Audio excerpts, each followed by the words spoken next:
Hello guys, nagbabalik po ulit tayo para po sa ating next na i-review ay ang Black Beauty at ang mane and tail. Normally ang mga gumagamit ng mga ganitong shampoo ay ito po yung mga gusto magpahaba, magpakapal ng buhok or magpatubo ng buhok. So, re-review ko lang to product na to sa aking experience at kung paano ko rin to na-discover. Accidentally ko itong na-discover nung naghahanap ako sa YouTube ng product na gagamitin for hair para sa, alam mo yun, para hindi maglagas ang buhok. So, meron ako isang napanood na YouTuber na ito yung ginagamit niya. So, based sa kanya, though wala naman din siyang proof, kumapal talaga yung buhok niya using this Black Beauty. Itong Black Beauty na to is sabi niya dito for fuller and thicker hair power dose. Ito ay shampoo. Meron din po pala siyang other mga ibang kulay ng ganito, pero ito kasi yung specific na shampoo for hair fall. Ang maganda kasi dito, meron siyang parang maliit na size which is ito 100 pesos. Meron din yung mas malaking version which is bumili din ako dahil lagi ko na siyang ginagamit, so para hindi ako lagi bili ng bili is bumili na ako ng malaki.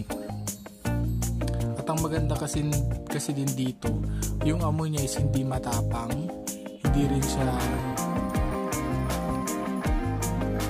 nakakatay kapag ginagamit mo. Tamang-tama lang siya, kaya gusto ko din to. Pag ginagamit ko to, dinidilute ko siya sa tubig. So, naglalagay lang ako ng mga small amount at nilalagay ko sa mga empty bottles ng Black Beauty para alam mo yun, madaling pag maglagay ka, hindi siya makapal. So, kahit na marami kang mailagay, alam mo yung shampoo na ginagamit mo is diluted na into water. So, yun. So, sa paggamit ko nito ng isang taon, maganda naman yung na-experience ko kasi from the day na gumamit ako nito, napansin ko na parang nakahinga yung buhok ko at alam kong walang chemicals na, more on chemicals na product na nasa buhok ko. Ang maganda kasi dito, na-stop yung hair fall, so parang hindi na siya na ganun ka lala, unlike nung para kada shampoo ko using other brands. Ang ginagamit ko is Head and Shoulder. Pag gumagamit ako, yun, talagang marami na lalagas. Pero na-try ko yung ibang product na kagaya nito, mane and tail dati. Pero ito is conditioner. Nagkamali ata ako ng bili. Or sinadya ko ata na itong bilhin. Hindi ko masyadong nakita yung effectivity. Siguro, hindi ko consistent na ginamit kasi isang bottle lang ako. Pero ang sikat talaga dito is itong Black Beauty, yung shampoo daw ng kabayo. Ito, more on makikita mo to sa grocery store. Marami ito sa grocery store at meron dito sa Mercury. Hindi ko pansin kung meron ito sa Watson, pero parang mas marami ito sa grocery and Mercury. Tapos, ang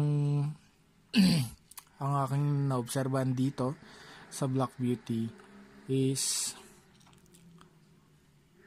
ang maganda kasi dito is yung yung amoy niya is kaaya-aya naman. Hindi siya mentol, hindi rin siya yung parang amoy candy or yung sobrang bango na kagaya ng ibang product. Yung yung iba kasi masyadong mabango. So, sabi nila kasi, hindi daw maganda ang masyadong mabango sa ibig sabihin, masyadong maraming chemical yung nilagay kapag masyadong mabango. At saka pansin nyo ba, yung mga shampoo dun sa